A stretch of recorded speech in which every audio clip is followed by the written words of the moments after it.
Welcome to the Huberman Lab podcast, where we discuss science and science-based tools for everyday life. I'm Andrew Huberman, and I'm a professor of neurobiology and ophthalmology at Stanford School of Medicine. Today, we're discussing water.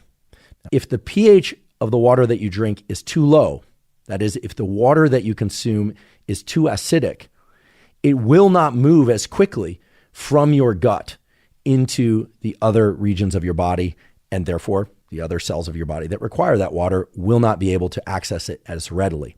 You've probably experienced this if you've consumed certain water and it feels like it's sloshing around in your stomach, or it feels like it's just somehow staying there, or you feel its presence more, not just as volume, but it's almost as if you can feel the little waves of water along the inside of your gut. Now, sometimes that can relate to temperature, but oftentimes that can relate to the pH of that water.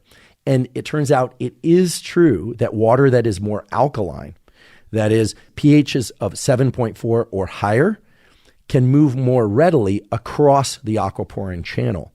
And in terms of absorption of water from the endothelial lining and the other cell type lining of your gut into the rest of your body, it is true that higher pH water, provided that pH isn't too high, is going to be absorbed more quickly, which partially explains why some people have an affinity for this higher pH water. Now, this is not to say that you need to consume high pH water in order to hydrate your body properly. I want to be very clear about that. However, if you are interested in what the value of elevated pH water is, it largely has to do with this accelerated absorption. And as we'll talk about a little bit later, there is also growing evidence that it can adjust the function of certain cells that are within your immune system and thereby reduce certain inflammatory responses.